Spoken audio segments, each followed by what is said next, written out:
প্রত্যাশিত দেশ গড়তে মেধাবী, দক্ষ ও জনবান্ধব প্রশাসনের বিকল্প নেই। জুলাই সনদ বাস্তবায়নে বদ্ধপরিকর সরকার, বললেন প্রধানমন্ত্রী। জুলাইয়ের শহীদদের পরিবার ও যোদ্ধাদের নিয়ে সোহরাওয়ার্দী উদ্যানে 11 দলের সমাবেশ। গণভোটের রায় ও জুলাই সনদকে সংবিধানে অন্তর্ভুক্ত করার দাবি। কবে কাটবে জ্বালানি তেলের সংকট, জানে না কেউ। তীব্র গরমে ফিলিং স্টেশনের অপেক্ষার লাইনে বেড়েছে দুর্ভোগ।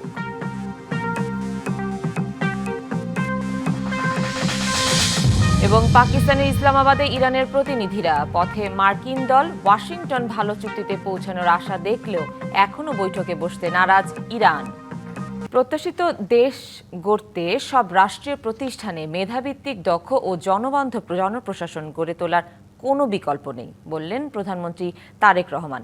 একটি আধুনিক ও সমৃদ্ধ রাষ্ট্র গঠনে আমলাতন্ত্রকে আরও জনমুখী করার প্রত্যয় ব্যক্ত করেন তিনি। বলেন, দেশ ও জনগণের কাছে দেয়া প্রতিশ্রুতি কেবল রাজনৈতিক নয়, এটা চুক্তি। শনিবার সকালে রাজধানীর নিউ ইস্কাটনে বিএম ফাউন্ডেশনের ৩য় ভবনের ভিত্তিপ্রস্তর স্থাপন করেন প্রধানমন্ত্রী তারেক রহমান।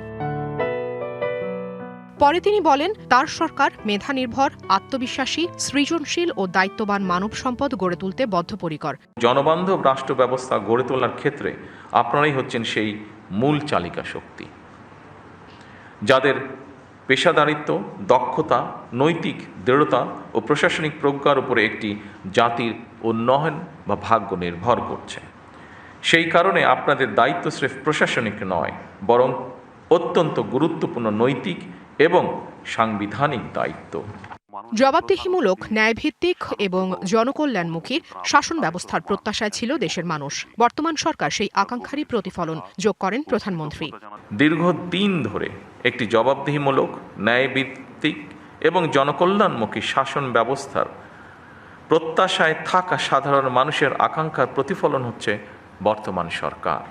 ২৪ জুলাই আগস্টের গণঅভ্যুত্থান স্পষ্ট করে দিয়েছে যে এই রাষ্ট্রের প্রকৃত মালিক জনগণ। ২০২৪ সালের জুলাই আগস্টের গণঅভ্যুত্থানে আবারও স্পষ্ট করে দিয়েছে এই রাষ্ট্রের মালিক এই দেশের জনগণ। সুতরাং জনপ্রশাসনের কর্মকর্তা হিসাবে রাষ্ট্রের মালিক জনগণের স্বার্থ এবং কল্যাণ নিশ্চিত করা আপনাদের প্রধান দায়িত্ব।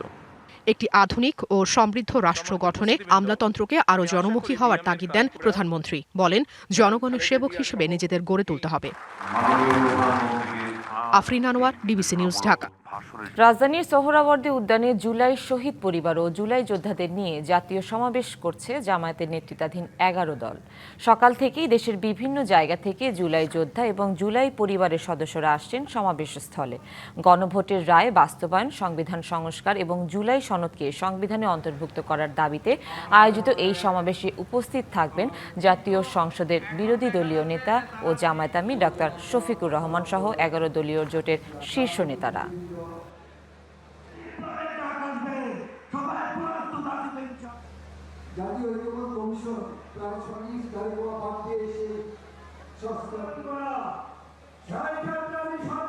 সোহরাওয়ার্দী উদ্যানে বক্তব্য রাখছেন ডক্টর শফিকুর রহমান। সরাসরি চলে যাচ্ছি সেখানে।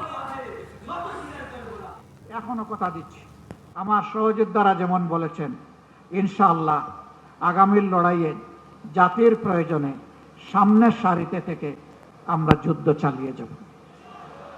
আমাদের জীবনটা আল্লাহর জন্য, মানবতার জন্য, দেশের জন্য, জাতির জন্য। আল্লাহ যদি কবুল করেন, গর্বিত শহীদ হয়ে দুনিয়া থেকে বিদায় নিব ইনশাআল্লাহ। গতকালকে এই জায়গায় আরেকটা সমাবেশ ছিল, পরিষ্কার বলেছি, সিগালের মতো 100-1000 বছর বাঁচতে চাই না, বিড়ালের মতো বাঁচতে চাই না, সিংহের মতো প্রয়োজনে 1 সেকেন্ড আয়ু চাই আল্লাহ তাআলার কাছে। ওইটাই করবে ইনশাআল্লাহ, জনতার বিজয় হবে। আমরা নিরাশ নই, আমরা গভীর আশাবাদী। এ বাংলাদেশ পাল্টাবে, নতুন বাংলাদেশ গড়া হবে ইনশাআল্লাহ। সেই বাংলাদেশ গড়ার প্রত্যাশায় সারা দেশবাসীকে আমরা পাশে চাই এবং আমরাও দেশবাসীর সাথে থাকতে চাই। আমাদের কোনো নিজস্ব দলীয় ব্যক্তিগত কোনো দাবি দেওয়া নাই। আমাদের সমস্ত দাবি দেওয়া দেশবাসীর অধিকার আদায়ের জন্য। এ লড়াই চলবে, ইনশাআল্লাহ লড়ে যাব, ইনশাআল্লাহ আল্লাহ সাহায্য পাবো, ইনশাআল্লাহ আমাদের বিজয় হবে। আল্লাহ হাফিজ। বাংলাদেশ জিন্দাবাদ। বাংলাদেশ জামাতে ইসলামী জিন্দাবাদ। 11 দলীয় ঐক্য জিন্দাবাদ। জনগণের বিজয় হোক। 36 জুলাই। বাস ভাড়া বাড়ানো হয়নি, সমন্বয় করা হয়েছে। তেলের দাম কমে গেলে ভাড়াও কমে যাবে। গ্যাস চালিত বাসের ভাড়া বাড়েনি, বাড়লেও ব্যবস্থা নেওয়া হবে। সকালে রাজধানীতে এক অনুষ্ঠানে এসব কথা বলেন সড়ক, রেল ও নৌ পরিবহন মন্ত্রী শেখ রবিউল আলম। তেলের দাম বাড়াতে আইএমএফের চাপ নেই। আন্তর্জাতিক বাজারে দাম বৃদ্ধি ও তেল পাচার হওয়ার শঙ্কায় দাম বাড়ানো হয়েছে বলে জানান মন্ত্রী। প্রক্রিয়াটা ভাড়া নির্ধারিত হয় বা বিবেচনায় নেওয়া হয়, সেটা প্রতিষ্ঠিত একটা প্রক্রিয়া, ওই অনুপাতে সমন্বয় করা হবে। তাতে তেলের দাম কমলে ভাড়া কমবে ওই আনুপাতিক হারে, তেলের দাম বাড়লে আনুপাতিক হারে বাড়বে। যার মানে আমরা একটা স্বচ্ছ প্রক্রিয়া এবং স্বচ্ছ ব্যবস্থাপনায় এসেছি। এটা নিয়ে কোনো অসন্তোষ থাকার কোনো সুযোগ নেই। বিএনপি ইঞ্জিনিয়ারিং এর মাধ্যমে ক্ষমতায় এসেছে। জামায়াত আমিরের এমন বক্তব্যে তীব্র নিন্দা জানিয়ে বিএনপির মহাসচিব মির্জা ফখরুল ইসলাম আলমগীর বলেছেন, জামায়াত কখনো সুস্থ চিন্তা করতে পারে না। রাজধানীর নয়াপল্টনে দলের কেন্দ্রীয় কার্যালয়ে দলের যৌথ সভা শুরুর আগে এই মন্তব্য করেন তিনি। বলেন, আবার ফ্যাসিস্ট শাসনের পায়তারা করছে, ভিন্নভাবে দেশকে স্বৈরশাসনের দিকে নিয়ে যেতে চায় তারা। আগামীতে তাদের পুরোপুরি নির্মূল করার চেষ্টা করতে হবে। একটি শক্তি সবসময় দেশে স্থিতিশীলতা নষ্ট করার জন্য নির্বাচনের আগে থেকেই একটি গোষ্ঠী চেষ্টা করছে। এ সময় মির্জা ফখরুল ইসলাম আলমগীর বলেন, 1 মে এর শ্রমিক মহাসমাবেশ উপস্থিত থাকবেন প্রধানমন্ত্রী তারেক রহমান।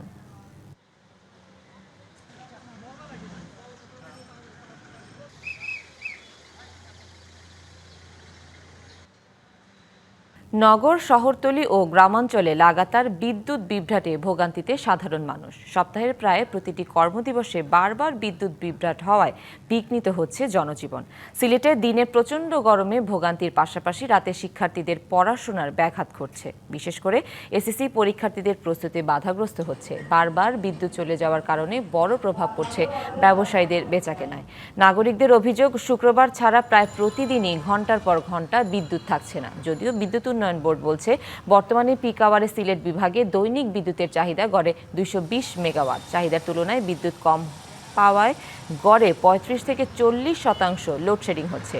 সমস্যা সমাধানে চেষ্টা অব্যাহত রয়েছে জানিয়েছেন সংশ্লিষ্ট কর্মকর্তারা। তীব্র গরম আর ঘন ঘন লোডশেডিংয়ের বিপর্যস্ত সাতক্ষীরায় জনজীবন। ফ্যানের দোকানে বেড়েছে ক্রেতার ভিড়। আবার বিদ্যুৎ বিভ্রাটের কারণে চাহিদা বেড়েছে চার্জার এবং সোলার ফ্যানের। বিদ্যুৎ বিভাগ বলছে, চাহিদা অনুযায়ী সরবরাহ না থাকায় লোডশেডিং করতে হচ্ছে।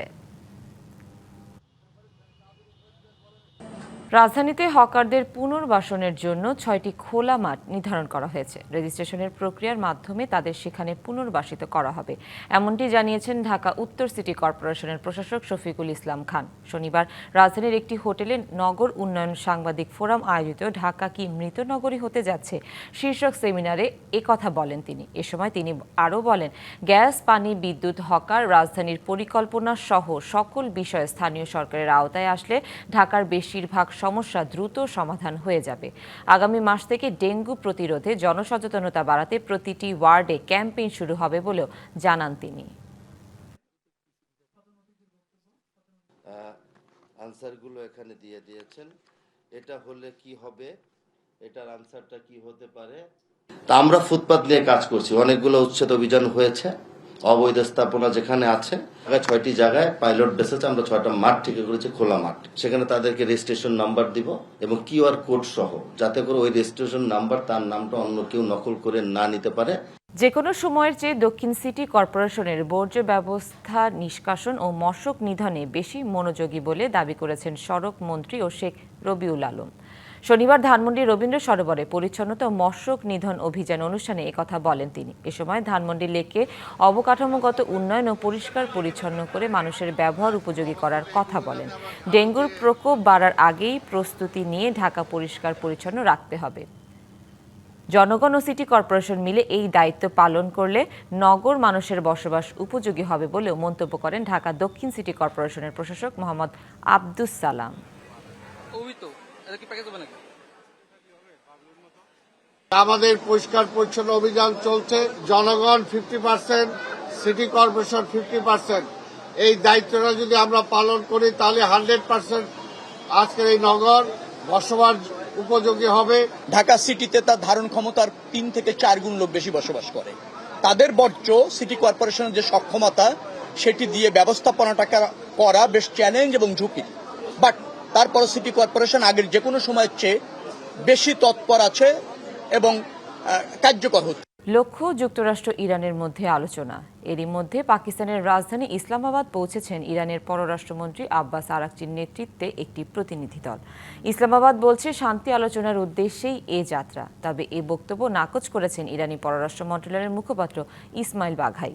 অন্যদিকে ইসলামাবাদ রওনা হয়েছেন যুক্তরাষ্ট্রের উচ্চ পর্যায়ের 2 প্রতিনিধি। যুক্তরাষ্ট্র ইরান যুদ্ধের হাওয়ায় গোটা দুনিয়ার অর্থনীতি এলোমেলো। যুদ্ধবিরতির মধ্যেই চলছে কথার যুদ্ধ। যুক্তরাষ্ট্র তুলে নেয়নি নৌ অবরোধ। এমন পরিস্থিতিতে দ্বিতীয় দফা শান্তি আলোচনার দিকে অধীর আগ্রহে তাকিয়ে আছে বিশ্ববাসী। এরই মধ্যে পাকিস্তানের রাজধানী ইসলামাবাদে পৌঁছেছেন আব্বাস আরাকচির নেতৃত্বাধীন ইরানি প্রতিনিধি দল।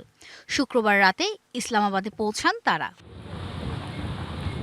ইসলামাবাদ বলছে সম্ভাব্য আলোচনার জন্যই সেখানে আসছেন 2 দেশের প্রতিনিধিরা। তবে এ নিয়েও আছে নানা জটিলতা। ইতিমধ্যে ইরানের পররাষ্ট্র মন্ত্রণালয়ের মুখপাত্র ইসমাইল বাঘি জানিয়েছেন ওয়াশিংটনের সাথে বৈঠকে বসার কোনো পরিকল্পনা নেই তেহরানের। এক্সের এক পোস্টে এ তথ্য জানান তিনি। এদিকে সম্ভাব্য আলোচনার লক্ষ্যে ইসলামাবাদ রওনা হয়েছেন যুক্তরাষ্ট্রের একটি উচ্চ পর্যায়ের প্রতিনিধি দল। খবরটি নিশ্চিত করেছেন হোয়াইট হাউসের প্রেস সচিব ক্যারোলিন লেভিট। স্টিভ এবং জ্যারেড পাকিস্তানে যাচ্ছেন ইরানিদের কথা শোনার জন্য। আমরা আশা করি অগ্রগতি হবে এবং এই বৈঠক থেকে ইতিবাচক ফল আসবে। অন্যদিকে মার্কিন নৌ অবরোধ ভেঙে ইরানের একটি বন্দরের দিকে জাহাজ এগিয়ে যাওয়ার সময় সেটিকে আটক করেছে মার্কিন সেন্ট্রাল কমান্ড। এখন দেখার বিষয় যুক্তরাষ্ট্র ইরান যুদ্ধ পরিস্থিতি কোন দিকে রূপ নেয়, সেদিকেই তাকিয়ে আছে বিশ্ব। Rahnuma Fermin, DBC news desk.